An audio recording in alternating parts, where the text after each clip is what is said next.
पुणे आणि पिंपरी चिंचवड शहरातील रिक्षा चालक मालकांसाठी अत्यंत महत्त्वाची अपडेट आहे।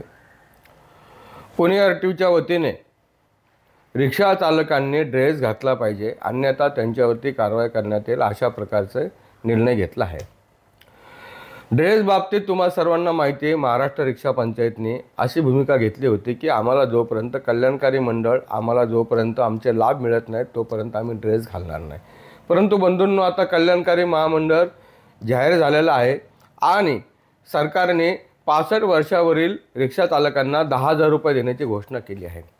याचबरोबर मला अजून एक गोष्टीचा उल्लेख या ठिकाणी केला पाहिजे। तुम्हाला सर्वांना माहिती आहे, मी राष्ट्रीय अध्यक्ष आहे आणि सातत्याने देशभरामध्ये फिरतो। मी आता नुकतंच दिल्लीमध्ये गेलो होतो। दिल्लीमध्ये ओडिसावरून जे काय आमचे ड्रायव्हर साथी आले होते तर त्यांचा ड्रेस मी पाहिला तर त्यांनी खाकी ड्रेस घातला होता आणि ते ड्रेसला एवढे जपत होते। त्यांनी असं इथं नेम प्लेट लावला होता आणि अशा प्रकारे त्यांनी अत्यंत चांगल्या प्रकारे ड्रेस त्यांनी घातला होता। यातून एक गोष्ट सिद्ध होते की ड्रेस हा रिक्षा चालकांना असला पाहिजे, ड्रायव्हरला देखील असला पाहिजे।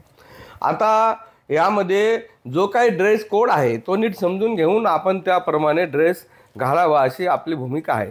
तरी या बाबतीत उद्या आपली एक बैठक आहे, त्या बैठकीमध्ये आपण अधिक निर्णय घेऊ। परंतु संघटना म्हणून भूमिका अशी आहे की प्रत्येकाने असा जे मालक आहे त्यांनी असा पांढरा ड्रेस घालायचा आणि हे काही बॅच आहे, हा जो बॅच आहे अशा प्रकारे त्यांनी हे बघा असा बॅच लावायचा आहे आणि बॅच लावल्यानंतर अशा प्रकारे किती छान दिसतं बघा। असा बॅच लावायचा आहे आणि पांढरा ड्रेस मालकांनी घालायचा आणि जे काही चालक आहेत त्यांनी पांढरा शर्ट आणि खाकी पॅन्ट असा हा ड्रेस कोड आहे।